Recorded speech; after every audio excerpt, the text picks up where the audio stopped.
స్తోత్రమా దేవుని బిడ్డలారా. ఈ బసవ బుధవారము ఉపవాస ప్రార్థనలకు బసవ బుధవారము ప్రారంభము.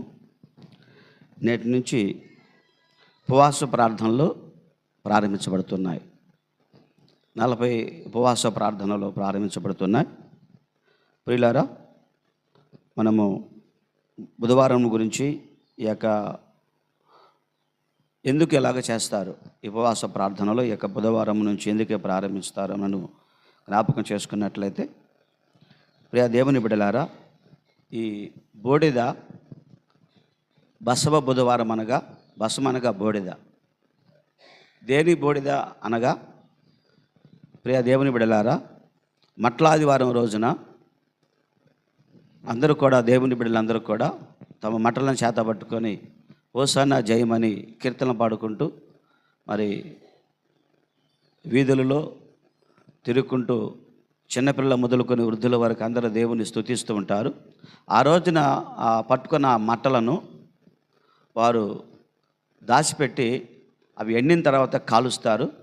కాల్చిన ఆ బూడిద చేత తిరిగి ఈ బసవ బుధవారం రోజున దాన్ని ఆ సిలువ గుర్తుగా వేసి ఆ బూడిదను ఉపవాసం ఉండేవాళ్ళు రాసుకుంటూ ఉపవాసం ఉండటము నాంది పలిగింది. ఇది రోమన్ క్యాథలిక్ వారు ఆచరించిన ఆచారములో నుండి వచ్చింది. ప్రియ దేవుని బిడ్డలారా, కానిస్టాన్ చక్రవర్తి రాజైన తర్వాత క్రైస్తవులకు కొన్ని స్వేచ్ఛ కలిగింది. వారు బహిరంగ ప్రార్థనలు పెట్టుకోవటానికి, మందిరాలు కట్టుకోవటానికి వారికి కొన్ని అవకాశము దొరికింది.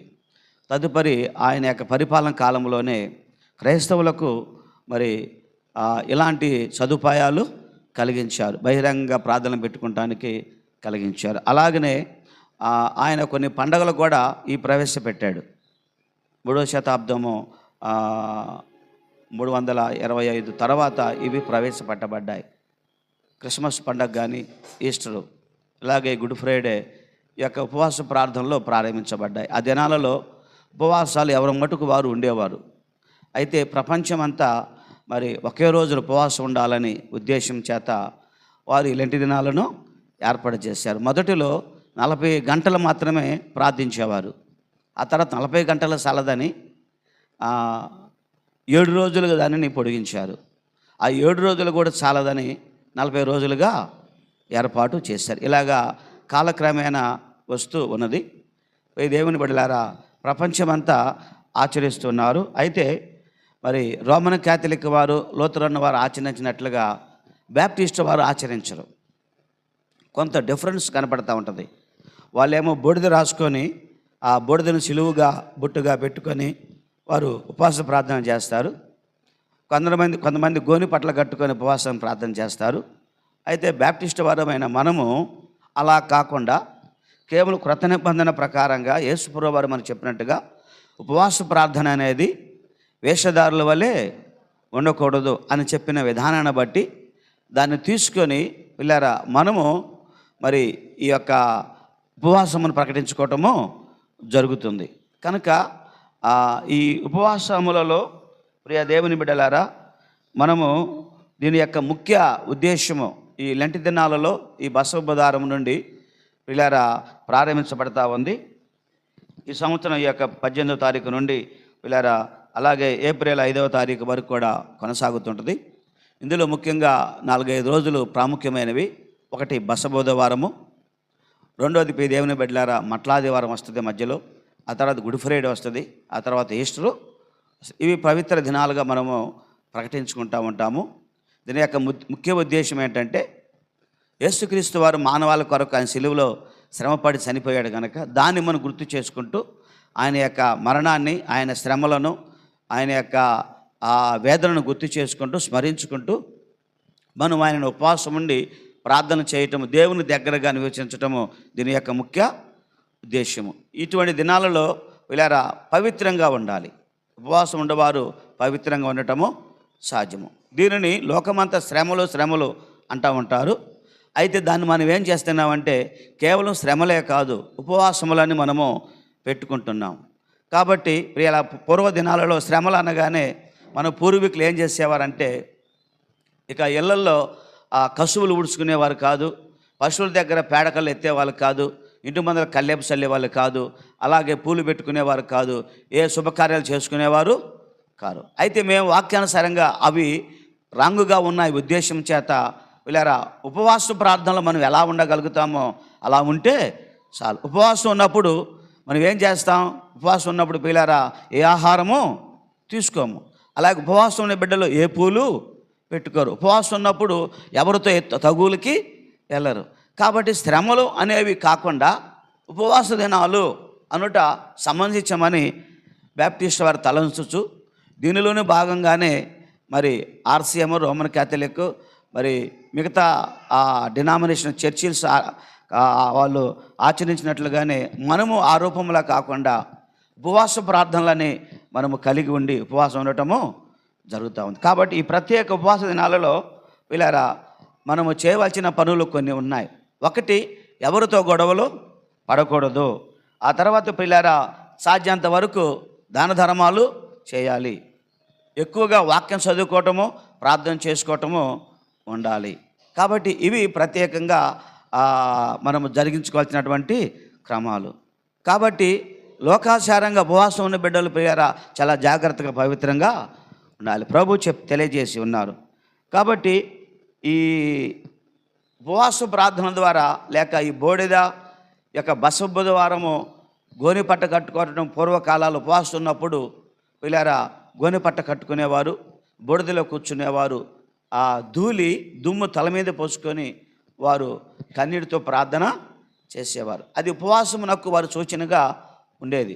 మనం అలా కాకుండా బూడిద రాసుకోవటమో, గోనెపట్ట కట్టుకోవటమో, బూడిదలో కూర్చోవటమో అలా కాకుండా యేసు ప్రభు చెప్పినట్టుగా తగ్గించుకొని తలంటుకొని మనం ఉపవాసం ఉండాలని ప్రభు చెప్పినట్లుగా మనం ఉపవాస ప్రార్థనను కొనసాగించటము జరుగుతుంది. ఒకటి, ఈ బూడిద అనే ఈ బసవ బుధవారమునకు ప్రత్యేకత ఏంటంటే పిల్లారా బూడిద రాసుకోవటము లేక బూడిద చల్లుకోవటము, ధూళి చల్లుకోవటం అనేవి గొనెపట్ట కట్టుకోవటం అనేది తెలియజేస్తుంది. ఒకటి పిల్లారా చూడండి, ఎబ్రీ పత్రిక 9వ అధ్యాయము 13వ వచనములో మనం చదువుకున్నట్లయితే బూడిద దేన్ని సూచిస్తుంది అంటే పవిత్రతను సూచిస్తుంది. ఎబ్రీ పత్రిక 9, 13, 14 వచనాలు. మేకల యొక్కయు కోడెల యొక్కయు రక్తముతో కాక స్వరక్తముతో ఒక్కసారి పరిశుద్ధ స్థలములో. కాబట్టి ఇక్కడ ఎబ్రీ పత్రిక 9వ అధ్యాయములో ప్రియులారా ఈ రీతిగా వ్రాయబడి ఉన్నది. చూడండి మరొకసారి 9వ వచనం 12వ వచనం. మేకల యొక్కయు ఒక్క నిమిషం 13 ఏలియనగో మేకల యొక్కయు ఎడ్ల యొక్కయు రక్తముతో మైలపడిన వారి మీద ఆవుదూడ బూడిద చల్లుటియు శరీర శుద్ధి కలుగునట్లు వారిని పరిశుద్ధపరిచిన ఎడల. కాబట్టి మరి అంటు అనేది వస్తూ ఉంటుంది. అంటు వచ్చినప్పుడు పిల్లారా ఇశ్రాయేలు ప్రజలు తమ ఎలా శుద్ధిపరుచుకుంటారంటే, ఒకటి రక్తము ద్వారా, రెండోది ఆవుదూడ బూడిద అనగా ఎర్రని పెయ్యను తీసుకొచ్చి, మచ్చలేని ఎర్రని పెయ్యను తెచ్చి దాన్ని అగ్నిలో కాల్చేస్తారు. దాన్ని కాల్చేటప్పుడు ఇసోపు మొక్క, ఎర్ర నూళ్ళు కూడా వేసి కాలుస్తారు. ఆ బూడిదను పవిత్రపరుచుకుంటారు. కాబట్టి ఎవరైనా అంటు వచ్చినప్పుడు వీళ్ళ అనగా ఆ నరశవం ముట్టినప్పుడు, ఎవరైనా చనిపోయినప్పుడు అపవిత్ర అవుతారు కదా, అటువంటి వారు ఆవు దూడ బూడిద వారి మీద చల్లుకోవటము సాధ్యం. అలాగే పాపం చేసిన వారు రక్తము చేత శుద్ధి చేసుకున్నట సాధ్యం. యాజకుడు వారి మీద ఆవు దూడ బూడిద కానీ రక్తమును కానీ ప్రోక్షిస్తాడు. కాబట్టి ఈ బూడిద దేన్ని సూచిస్తుందంటే దేవుని బిడ్డలారా పవిత్రతను సూచిస్తుంది. ఇది యేసు ప్రభువు యొక్క రక్తమును సూచనగా తెలియజేస్తూ ఉంది. కాబట్టి ఇక్కడ మైలపడిన వారి మీద ఆవు దూడ బూడిద చల్లుటయు శరీర శుద్ధి కలిగినప్పుడు, లేక మైలుపడిన వారి మీద ఎడ్ల యొక్క మేకల యొక్క రక్తము చల్లుట శరీర శుద్ధి కలిగినప్పుడు, అది ఎలాగైతే అది శరీర శుద్ధి కలుగుతుందో అలాగే యేసు యొక్క రక్తము రాయబడ్డ మాట, నిత్యుడగు ఆత్మ ద్వారా తను దేవునికి నిర్దోషిగా అర్పించుకున్న క్రీస్తు యొక్క రక్తము నిర్జీవ క్రియలను విడిచి జీవము గల దేవుని సేవించుటకు మన మనస్సాక్షిని ఎంతో ఎక్కువగా శుద్ధి. కాబట్టి శరీర శుద్ధికి ఆవుదోడబడి రక్తము ఎంత అవసరమో, ఆత్మశుద్ధికి యేసు రక్తము. కాబట్టి ఈ ఆవుదోడబడిద యేసుప్రభు రక్తమును సూచనగా ఉంది కనుక ఇది పవిత్రతకు సూచన ఒకటిది. రెండవది, ఈ ఆవుదోడ బోడిద పశ్చాత్తాపానికి సూచన. యోనా గ్రంథము 3వ అధ్యాయము 4 నుంచి 6 వచనములు. యోనా గ్రంథము 3వ అధ్యాయము 4 నుంచి 6 వచనాలు. ఎస్తేరు గ్రంథము 4వ అధ్యాయం 1వ వచనము. రెండవది పశ్చాత్తాపమును సూచనగా కనపడతా ఉంది. యోనా గ్రంథం 3వ అధ్యాయము 4వ వచనము. యోనా పట్టణములో 6వ వచనం చదవండి. నినెవే వారు వినబడినప్పుడు అందరూ అతడును దిగి రాజవస్త్రములు తీసివేసి గోనె పట్ట కట్టుకొని బూడిదలో కూర్చొనిను. మరియు తానును మంత్రులను ఆజ్ఞవగా దేవుడు మనసు తిప్పుకొని పశ్చాత్తాపుడై లయము కాకుండా తన కోపను చల్లార్చుకొనునేమో కనుక మనుషులేమీ పుచ్చుకొనకూడదు, పశువులు కానీ ఎద్దులు కానీ గొర్రెలు కానీ మేత మేయకూడదు, నీళ్లు త్రాగకూడదు. మనుషులందరూ తమ దుర్మార్గములు విడిచి తాము చేయు బలత్కారమును మానివేయవలెను. మనుషులేమి పశువులేమి సమస్తమును గోనెకట్ట కట్టుకొనవలెను. జనులు మనఃపూర్వకముగా దేవునిని వేడుకొనవలెను. కాబట్టి మనకు తెలిసిన విషయమే, నినవే పట్టణము పాపం చేసినప్పుడు దేవుడు దానిని అగ్ని చేత కాల్చవేస్తానని చెప్పినప్పుడు పోయి దేవుని బిడ్డలారా, మరి యోనా వెళ్ళి ప్రకటించాడు. యోనా ప్రకటన విని వారందరూ కూడా, రాజు మొదలుకొని ప్రజలందరూ కూడా, మంత్రులందరూ కూడా, సామాన్య ప్రజలేమందరూ కూడా తమ తమ సింహాసనం మీద దిగి రాజవస్త్రాలు విడిచి గోనె పట్ల కట్టుకొని బూడిదలో కూర్చొని తల మీద ధూళి పోసుకొని ఉపవాసాలు ఉండి ప్రార్థన చేశారు. మనుషులేమి పశువులేమి అందరూ కూడా ఉపవాసాలు ఉండాలని, ఏమి తినకూడదు తాగకూడదని రాజు ఆజ్ఞాపించాడు. కాబట్టి వారి మీదకి వచ్చిన దేవుని ఉగ్రత చల్లారిపోవటానికి ఒకే ఒక బలమైన కారణం ఉపవాసం.